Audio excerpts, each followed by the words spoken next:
Then, the Vision Hunt Decree arrived. People's aspirations were stripped away as the Raiden Shogun began to construct her ideal of eternity. Welcome to Teyvat Historia, and in this video, I'm going to discuss all the references and details you might have missed during the newest Archon Quest, Autumn Winds, Scarlet Leaves. Beginning with the title, Autumn Winds, Scarlet Leaves is likely a reference to the season in which Kazuha fled from his native nation of Inazuma after witnessing the death of his close friend by the hand of the Raiden Shogun Bao. During the cutscene, The Solitary Pursuit of Lightning, you see a steady flow of falling leaves throughout much of the sequence, giving a good indication that it was indeed autumn at the time these events occurred. The scarlet leaves are also likely a reference again to the loss of his friend. The scarlet is often a color associated with devotion and sacrifice. It could also be why they chose to have leaves displayed on the screen when utilizing Kazuha's elemental burst. The quest begins with Paimon and Aether overlooking Liyue immediately after the realization that Lumine sided with the Abyss during the events of the 1.4 version questline We Will Be Reunited. Paimon attempts to cheer Aether up as they reflect on Lumine's words. For now, we have learned little of the meaning behind Lumine's cryptic message regarding the journey they must face. I have already traveled through this world once. Once you reach the end of your journey as I did, you will see for yourself the true nature of this world. Aether turns focus onto the unknown god. The events that will result in our traveling to Inazuma have finally commenced.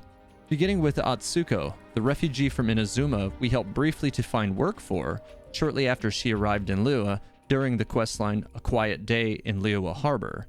During our interaction with her, she unloads several new details about her departure from Inazuma, as well as the current state of the nation itself. Firstly, the Sakoku Decree is the official name for the Electro Archon's command that the borders of Inazuma remain closed to travel both in and out of the nation. In order to ensure this decree, two of Inazuma's three commissions, which collectively make up what is known as the Tri-Commission, serve the Electro Archon's vision of eternity. These two commissions are the Kanjo and the Tenryu. The Kanjo Commission's job is to conduct identity checks and is largely based on the island of Ritu, which was established to serve as a trade port, but also checks in what few outsiders who travel to Inazuma successfully before allowing them into Inazuma's lands officially. Only the Fatui are exempt to these checks, as they supposedly enjoy the same diplomatic immunity in Inazuma as they do in Mondstadt and Liyue. The Tenryu Commission's job is to uphold the Vision Hunt Decree, helping the Raiden Shogun collect all visions within the borders of Inazuma by whatever means necessary, even if that means killing a vision holder, which doesn't always go so great for them. Vision Hunt Decree! Hand over your vision! A maple leaf? Moving on, we have finally crossed paths with Beidou in the main story, captain of the Alcor and commander of the Crux fleet. The Alcor has remained anchored at the far side of Guyunstone Forest since back in September, so I've long speculated that Beidou would be responsible in some way for getting us to Inazuma, and I'm glad to see that those speculations have finally been vindicated. While meeting with Beidou on the Alcor has been long anticipated for myself and many others, what was really important about this specific part of the quest was that we cross paths with Kaitahara Kazuha, a poet from Inazuma. Strangely, he knew immediately that Aether wielded the power of both Anemo and Geo, although he didn't let on to it immediately. But hang on, I'm going to come back to why I think this was interesting a little later.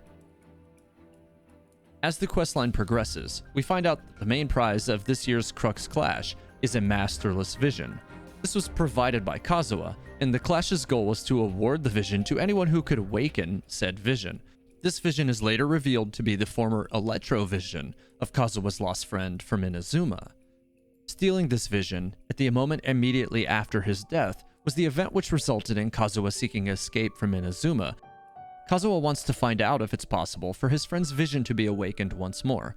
Likely, he hopes that by doing so, some part of his old friend will live on. Of course, our traveler isn't really interested in this, and instead requests passage to Inazuma in the event that they win the Crux Clash.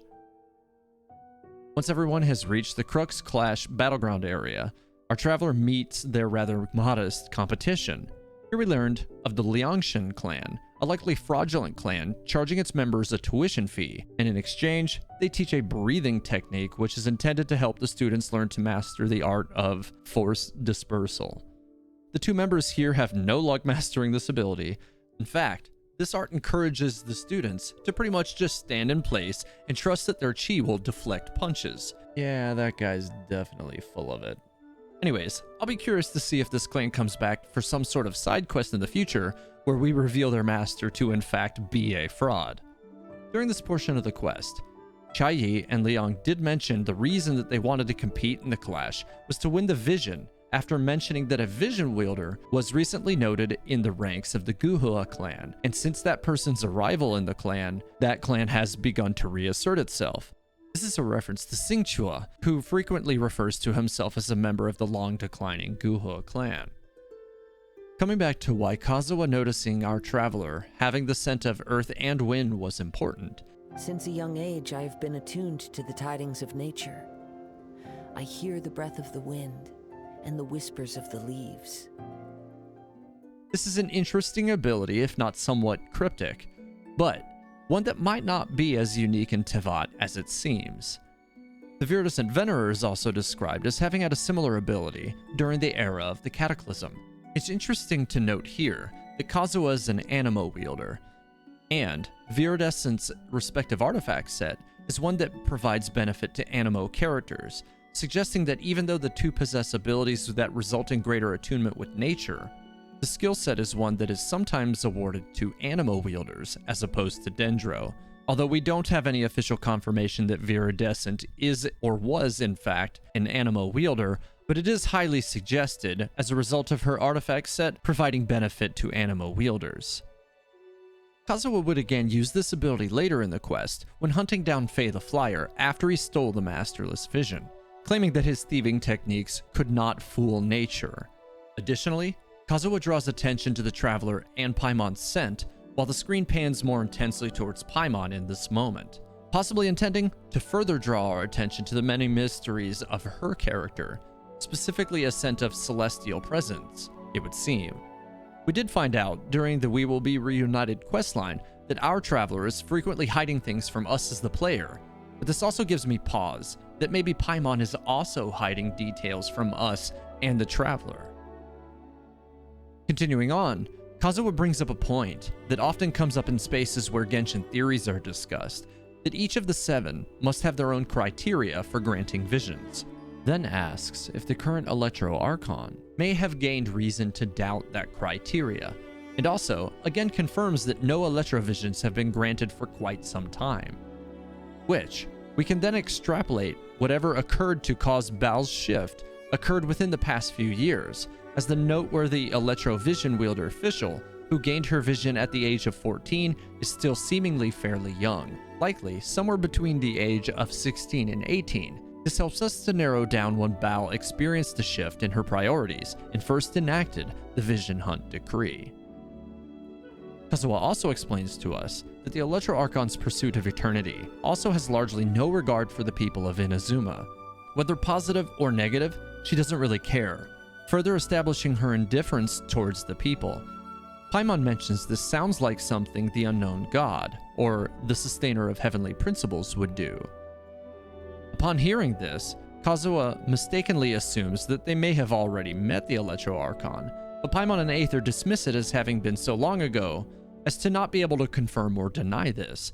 Ultimately, we know that the unknown god is not Bao, but it is interesting that Paimon would claim to know the mind space of a character she's never interacted with. Another detail that Kazuha describes as well is that the rain and wind barrier that we've heard mentioned a few times before this point, which has closed Inazuma off from the rest of Teyvat, is actually created by Bao. As the Electro Archon, these storms were created by Bao directly to help dissuade outsiders from coming into the nation of Inazuma, as well as preventing Inazuman refugees from escaping. After briefly messing with Faye the Flyer, Kazuha mentions his findings that visions don't respond to human desire, i.e., a dead vision will not simply awaken because a person wants it to. This is likely part of the same system of limitations that are built into the visions, which results in even live visions not being able to be used by anyone but their proper masters. Kazuha tried to push Faye the Flyer into activating the vision through self-preservation, threatening punishment in the form of broken arms and a branded forehead for the theft of the masterless vision. This fails to yield results, and Kazuha is then disappointed again after discovering that even Aether has no resonance with the masterless vision, which was somewhat surprising to me, given that the Traveler is capable of resonating with the statues of the Seven that we've interacted with thus far. Shortly thereafter, Kazuha reveals his past to us and tells the story of his old friend who desired to witness the glory of the sword art Misono Hitotachi, a skill which is only seen during the act of divine punishment, supposing that there must be one who could withstand it, and even if not, it seems as if he thought one should take a stand, one should face down divine punishment, and show the Electro Archon the error of her vision of eternity. Ultimately, this act cost him his life, and Kazuha only arrived just in time to see the killing blow fall before fleeing with the fading vision in defiance of this act. Other important details here include our first official glimpse of the Electro Archon Bao herself, as well as the 1,000-armed, 100-eyed statue of the god she's been placing all of the reclaimed visions in. Stripping the people's visions away may be Bao's way of telling the people of Inazuma that her vision of eternity is the only vision that matters, and thus today the statue now serves as a painful reminder of the lost aspirations of the people of this nation. There are some final points I want to raise. Kazuha has this line: With time, we will change, but the Shogun will remain the same. If you wish to find her, she will forever be there. There will come a day when I too shall wish to understand the answers to eternity from her. I believe he says this because he wishes to confront Bao on why her pursuit of eternity has caused her to have such disregard for the life of her people. It's possible his intent is to challenge the Raiden Shogun's divine punishment himself, taking a stand just like his lost friend. Will Kazuha become the next one who takes the stand, but survives the Misono Hitotachi? Hopefully, with time, we'll find out more about who Kazuha's friend was. But the question I really want to know the answer to is, what happened to this cat? What happened to it? Where'd it go? Where is it now? Where can we find it? I want to see this cat. Where is it? That's it for this one. If you notice anything I might have missed during this questline, let me know in the comments. If you enjoyed the video, please leave a like, subscribe, and hit the bell icon so that you're notified when my next video goes live. Thanks for watching Teyvat Historia. May the 7 guide you, travelers.